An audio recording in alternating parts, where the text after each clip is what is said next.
Trump ganhou 51% dos votos, é uma vitória muito folgada, é a maior margem de vitória numa altura em que o candidato de um dos partidos, estamos a falar do Partido Republicano neste caso, não é o chamado incumbente, isto é, um presidente em funções que se candidata. Na verdade, se virmos mais de perto, Trump tem muitas características de ser um incumbente. Primeiro, porque ele está a fazer campanha como tal, praticamente, de género, isto é uma espécie de remake da campanha de 2020 e uma espécie de desforra dessa campanha. E desse ponto de vista, ele já não está a concorrer a partir da Casa Branca, mas comporta-se muitas vezes como tal, designadamente ao não ter aceito debates, ter feito números sozinho, e portanto, e inclusivamente na forma como fez a campanha no Iowa. Ele fez uma campanha no Iowa diferente do que é habitual fazer campanha no Iowa, e vamos lá explicar porque é que isto é assim. Sim. Pronto. Nós falamos muito de primárias nos Estados Unidos, primárias para dentro os eleitores de cada partido escolherem os seus candidatos preferidos. Isto é válido desde o candidato à Câmara Municipal até ao Presidente dos Estados Unidos, e é um sistema que tem evoluído com o tempo, não foi sempre assim, digamos, não foi sempre assim, tão basista como é hoje.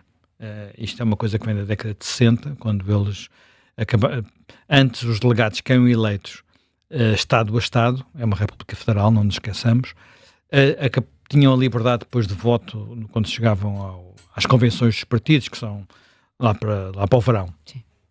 Agora eles levam os votos atribuídos, portanto têm que votar de acordo, pode haver, às vezes, variações.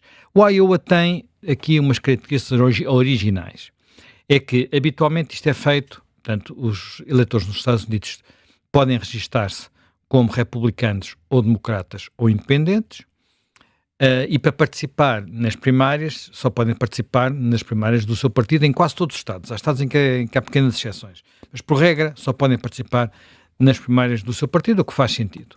Nós em Portugal nunca tivemos nada parecido com isto. O mais parecido que tivemos foi a eleição de António Costa contra António José Seguro, em que houve algo parecido com isto. As pessoas registavam-se como simpatizantes ou eleitores do Partido Socialista e depois iam votar.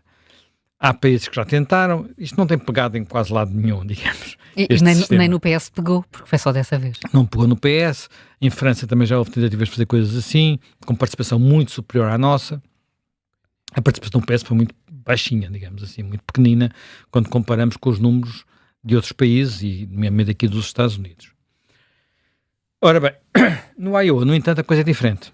Eles não votam, não vão a uma cabine de voto votar no seu candidato preferido dentro da sua área política.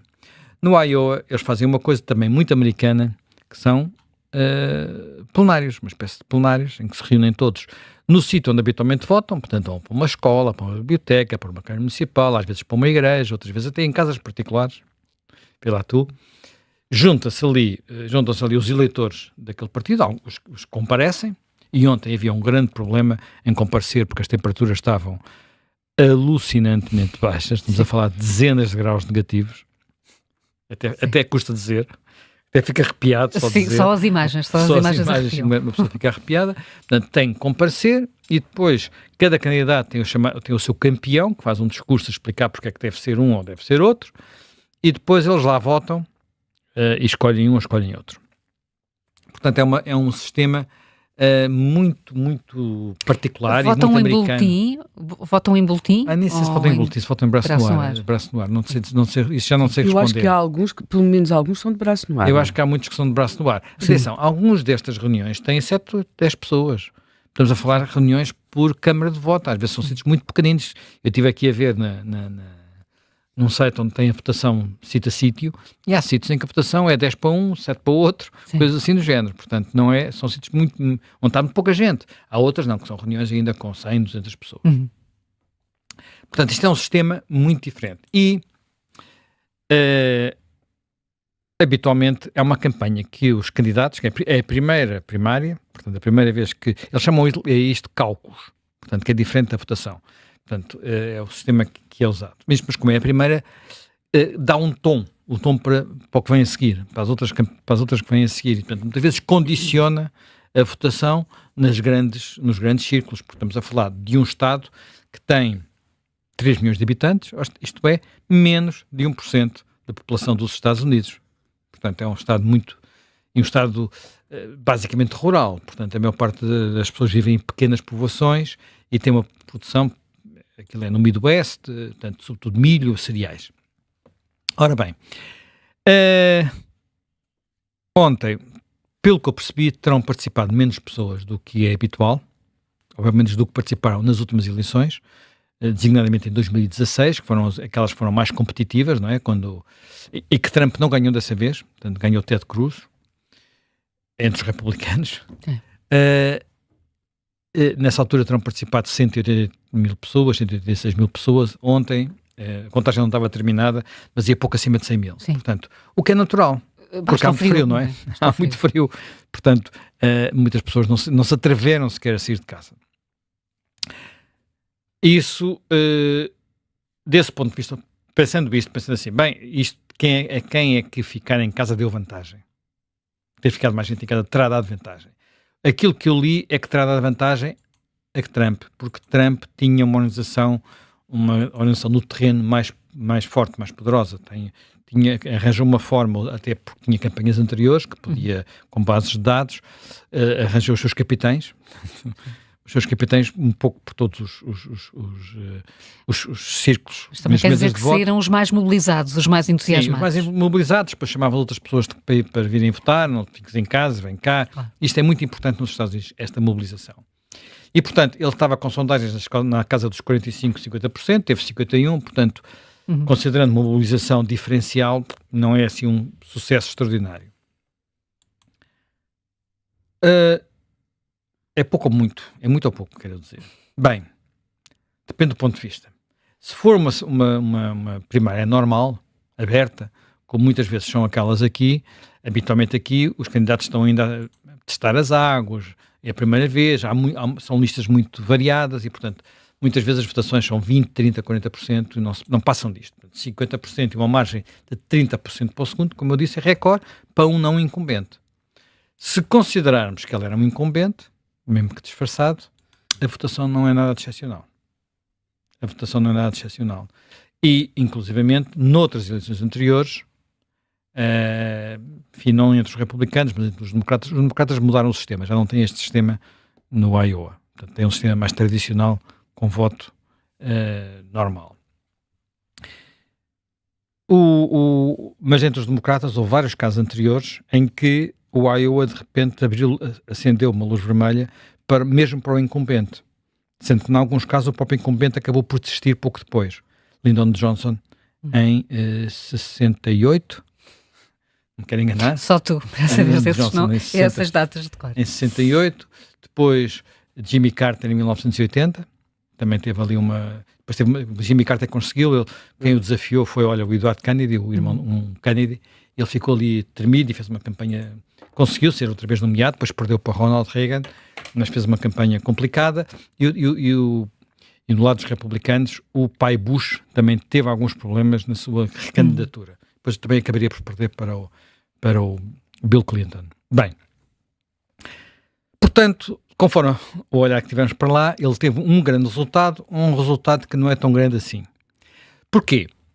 E eu vou tentar puxar por este lado, que é o lado que me agrada mais neste momento, porque uma das coisas que surpreende muita gente é como é que ele ainda está como está, à frente, tanta gente vota nele, não é? E desse ponto de vista, as próximas primárias são importantes. Ora bem, aquilo que nós notamos também, olhando para as primárias, são duas ou três coisas. Primeiro, mesmo entre aqueles que votaram por ele, um terço é muita gente, estamos a falar já de sondagens, não são votos diretos, um terço acha que se ele for condenado num dos vários processos judiciais que decorrem contra ele, ele não deve concorrer, deve desistir. Problema. Isto acontecerá no verão, acontecerá em cima da convenção, portanto, acontecerá demasiado tarde para haver um bom substituto. Portanto, esse é o primeiro problema. E, portanto, mas mostra que mesmo entre os que votam nele, eles estão apoiam muito o Donald Trump, mas com reticências. Segundo aspecto, que é um aspecto também que eu acho bastante relevante, olhando para quem vota nele e quem não vota, verifica-se que ele ganhou o Iowa tranquilamente, porque aquilo é um Estado que corresponde muito àquilo que é a sua base eleitoral. É um Estado com muitos evangélicos. E os evangélicos, que ao princípio não estavam com ele, portanto, em 2006 não estavam com ele, estavam com um candidato que digamos que era realmente mais religioso, o Ted Cruz, que vinha senador pelo Texas. E que não tem uma vida com aquele acervo de... E depois era o que eu ia dizer, não é? Não tinha aquela... A vida do Donald Trump não é muito evangélica, digamos assim. Pelo contrário. Mas mesmo assim, os evangélicos hoje estão com ele, muito por via das nomeações que ele fez para o Supremo Tribunal e daquilo que esses juízes têm permitido ao Supremo Tribunal fazer. E, portanto, há ali uma espécie de agradecimento àquelas nomeações, àquilo que ele fez. Bem, em contrapartida, e, portanto, temos num Estado com uma base eleitoral com muitos destes eleitores, com poucas cidades grandes, muito voto em pequenas comunidades, e aí ele arrasou. Onde é que ele esteve pior? Esteve pior nas áreas suburbanas e urbanas, esteve pior entre os eleitores com formação college educated, portanto, que foram à universidade, formação superior, onde nunca, ganhou sempre, porque a diferença para o segundo era tão grande que podia ganhar, mas onde Nick Haley lhe mordeu os calcanhares, digamos, esteve muito próxima dele. Portanto, dito isto, o cenário é, ele agora vai ter duas outras eleições que já não são a mesma coisa, já não são tão fáceis, digamos assim. Este era o terreno ideal do Trump, e ele trabalhou bem, porque ele não andou a fazer campanha no terreno, como é habitual no Iowa, e como andou a fazer o Ron DeSantis, que esteve em todos os condados do Iowa, todos. Portanto, andou lá, não saía de lá, mas organizou a sua máquina, estava muito aliada. Desse ponto de vista, essa máquina, ele aprendeu com as campanhas anteriores, e desta vez tinha uma boa máquina aliada. As duas próximas primárias são, em princípio, desfavoráveis ou melhor, menos favoráveis a Donald Trump. Daqui a uma semana, precisamente terça-feira que vem, temos New Hampshire, que é um estado pequeno, swing state, portanto às vezes vota de um lado, às vezes vota do outro, portanto não é seguro se vota republicano ou democrata, e onde, ao contrário do que acontece no Iowa, os eleitores independentes podem votar nas primárias de qualquer um dos partidos. Portanto, aqui só tínhamos eleitores registados como republicanos.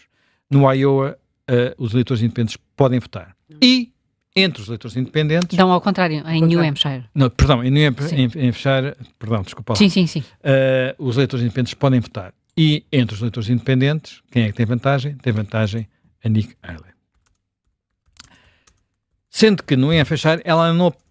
penso que há uma sondagem em que ela já aparece à frente, mas, por regra, o Trump continua a aparecer também à frente, só que há aqui uma particularidade. Um dos candidatos republicanos, que estava muito bem cotado em New Hampshire, desistiu. Foi o Chris Christie. Chris Christie é o governador de Nova Jersey, e que é, entre todos os candidatos republicanos, o único que era muito abertamente anti-Trump. Os outros criticam e tal, mas não são abertamente anti-Trump. Este era abertamente anti-Trump, ele estava com sondagens péssimas e desistiu e apoiou Nikki Haley. Portanto, ela tem ali uma possibilidade de ganhar New Hampshire, que habitualmente, até pela composição sociológica do eleitorado, vota ao contrário do Iowa. Portanto, vamos ver o que acontece aí. Desempate. Onde é que é o desempate? O desempate é na Carolina do Sul. A Carolina do Sul é um estado do Sul, como o próprio nome diz, e em princípio terreno mais favorável a Donald Trump, mas, e este mas aqui é muito importante, Nikki Haley foi governadora da Carolina do Sul. Portanto, está em casa, joga em casa. A gente sabe até pelo futebol que às vezes jogar em casa não é grande vantagem, mas neste caso é capaz de ser, ela é bem conhecida e vamos ver o que é que acontece. Portanto, eu diria que as próximas semanas vão permitir ter mais claridade sobre o que se vai passar. E aí a dúvida é, Trump os outros vão desistir, portanto vai ficar muito claro que ele vai à frente, basta-lhe, por exemplo, se ele ganhar um destes ou os dois, portanto já não há hipótese, Ou, pelo contrário, há alguém que consegue emergir e dar-lhe real luta.